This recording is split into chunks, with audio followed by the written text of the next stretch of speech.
Look at your track record with yourself. How many times have you started something and not followed through? Because it didn't turn out the way you wanted in the first go round, you give up on yourself. What is that saying to yourself? If you're telling yourself that as soon as it gets hard, you're gonna give up, do you wanna keep starting something new?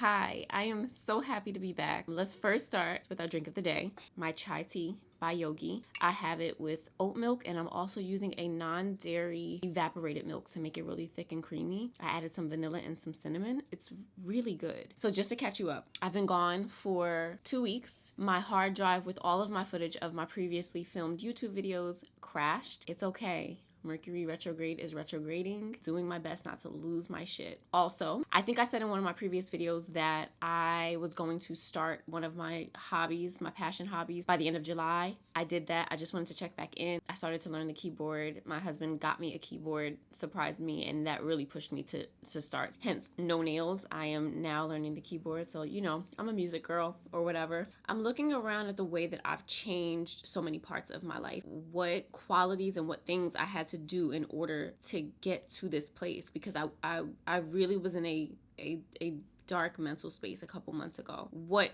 stopped me in the past and what still stops me now from doing certain things is a lack of self-trust. When we talk about self-love, we think of like all the pretty things, and those things matter too. So yes, taking bubble baths, going to get your nails done and your hair done. But for me, a deeper form of self-love is keeping my word to myself. Doing the things that I need to do in order to see the life that I want to see, experience the life that I want to experience. Self-trust and self-love are like hand in hand. My experience with self-trust goes a little bit like this. I was a perfectionist. If things were not happening the way that I thought they should, if I created something and didn't get the response that I needed, if the circumstances weren't right, if it didn't look exactly how I wanted it to, any little thing that would go wrong would freak me out or throw me off, and I would just be like, you know what, never mind, let's try it again another day. I would essentially break my word to myself. Say I'm gonna do something, and then any little excuse or anything that went wrong, I would wiggle my way out of it. And so really speaking to these last few years, me not growing up with much routine and discipline really played a factor in making this entrepreneurial journey much harder, because there was a part of me that didn't want to give that up. I wanted to just be like, no, I go with the flow, and this is the way that I operate. It'll get done eventually, but it just made it so much harder. What I'm learning now is that discipline in your everyday life, in your routines, in the time you set aside to get work done, the time you set aside to spend with family, all those things, discipline and routine is what allows you to be free as a creative. I wasn't doing that. I was a slave to my time. I was losing hours of time because I was just kind of lollygagging. I wasn't moving on any type of schedule or discipline, and it was really holding me back. I wouldn't get up at the time I said I was going to get up. You know, I take my time meditating, and I take my time eating, and then I come downstairs and do a stretch, and maybe I'll work out. And by the time I looked at the clock, it's already 2 o'clock. The whole day goes by. You know those types of days. And what that did for me was every time that I planned something ahead of time, I would have this feeling that I was not going to follow through. And that's because I did that so many times. I would have this nagging feeling, even if in the forefront, I'm like, I'm going to do it.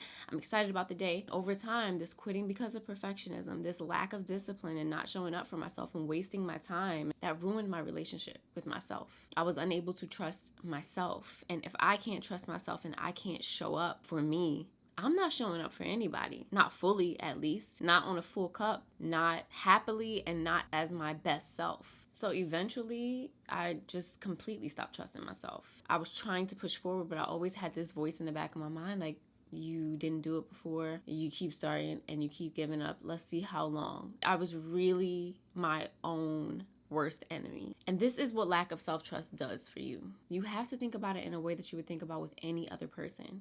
If someone in your life continuously breaks their word to you, continue to hurt you, tell you something and do the total opposite, if they continue to quit on you, they keep making these plans with you and they never show up, you would feel some type of way towards that person. Trust would be lost. That same thing is happening with yourself. So many times we keep our word to other people because we don't want to look bad. We want to save that relationship. We want to build a relationship, but we don't give ourselves that same grace, that same respect to keep our word to ourselves. And it's the most important relationship. It's like I always knew what I needed to do. I always had a schedule. I always would say what needed to be done, but that lack of discipline, that lack of routine and following through, and the fear of trying and failing, aka perfectionism, would stop me. And the more that I broke my word to myself, the harder it became to get back up and execute. This might be you as well. You may not understand why it's so hard for you to go after the things that you want to go after, but it's really important to stop and look at your track record. Look at your track record with yourself. How many times have you started something and not followed through? How many times have you given something your all, and because it didn't turn out the way you wanted in the first go round, or even within the first few months, and you give up on yourself? What is that saying to yourself? Because any success story that we hear, we know that they have had highs, lows, they have failed more times than they have won. And if you're telling yourself that as soon as it gets hard, you're going to give up, do you want to keep starting something new? Whatever that may be. It could be something that you're investing your money in. It could be something that you're investing your time or your energy in. You, at the core level, you don't want to waste any of yourself. You don't want to waste your energy. You don't want to waste your time. You don't want to waste your money. If you have not proven to yourself yet that you can stick it through and that you can stand the test of time, this is why it is so hard for you to get up and even start now. So I had to take a really deep reflection at myself and really decide that even when it feels really bad, even when it does not feel good at all,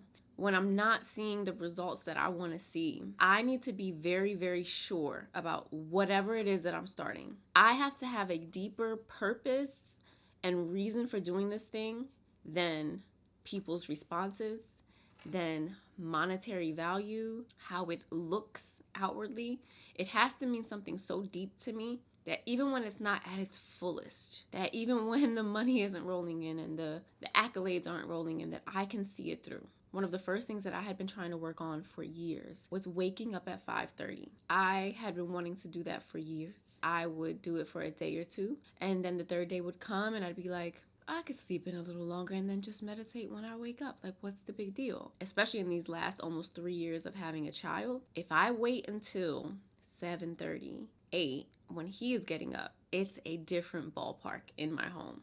You know, part of me is like wanting to stay focused in my meditation. And so I'm like, I really want quiet. And then another part of me is like, but he's also joyful and laughing and I just want to go play with him. It is so distracting. I repeated this cycle for years. I would get up at 5:30 and I would understand why I choose to get up so early, because the house is peaceful. Everyone is sleeping.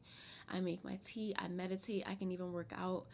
And I'm ready to shower and start the day when everyone is getting up, and it feels really good. And then I get comfortable and I'm like, no, I can just... And I regret it every time. So for me, it just became about discipline.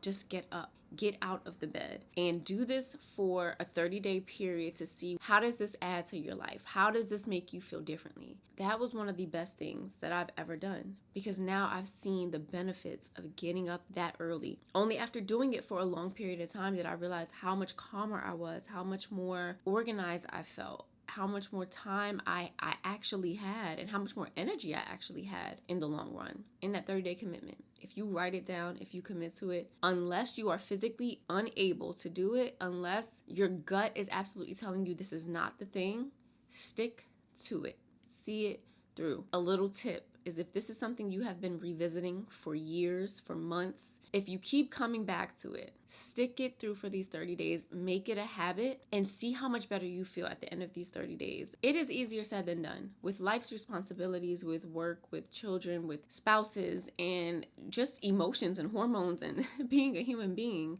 it's not easy. But we look at great people. We look at them as these unicorns. They're not unicorns. They are just people who found discipline. They are people who made a decision and saw through that decision until they started seeing differences in their lives. If this something that you want to do is something that you feel is going to enhance your life, whether that be mentally, emotionally, physically, financially, seeing it through and seeing the effects that it actually does have on your life long term. Even overnight successes took months, years. It took time, it took energy, it took sowing a seed and watering it and caring and nurturing it. And so you have to do that same thing with any new habit, new venture that you are starting. You have to be able to give it time. So make this 30-day commitment. If it is just because you're tired, if it is just because you're feeling lazy, if it is just because you didn't get enough sleep, that's not enough of an excuse for you not to see it through for these 30 days and to give yourself the opportunity to see what this really feels like once it sinks in.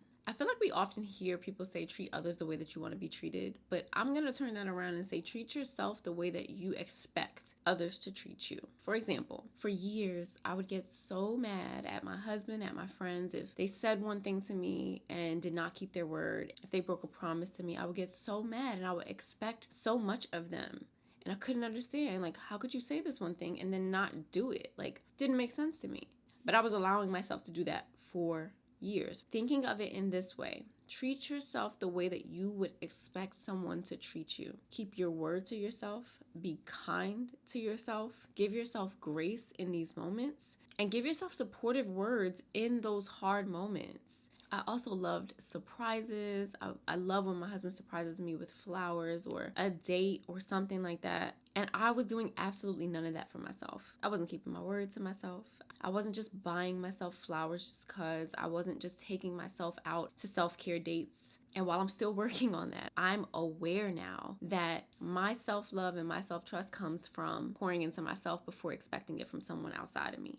I expected so much of other people, of my friends, of my partner, of my family, that I was not doing for myself. And what I've learned is that if I do those things for myself, what I found in doing that is, one, taking the attention off of everyone else outside of myself and really focusing on how I'm loving myself, how I'm showing up for myself, and actually starting to master those things and do those things on a regular basis. When I'm loving myself correctly, I am looking a lot less outside of myself for almost anything. When I am the most focused on what my partner is not doing, how my friends are not showing up for me, how my family is not showing up for me, I know that it is time for me to go inside. I know it is time for me to sit, get quiet, check in with myself. And because yes, sometimes they're not showing up, right? Sometimes we do have to have a conversation. A lot of the times, if I check in with myself, it is because I have not been pouring into myself. Part of building that self-trust is knowing that you are constantly going to be there for yourself, that you are not reliant on anyone outside of yourself. Because here's the thing, no matter how much you love and trust someone,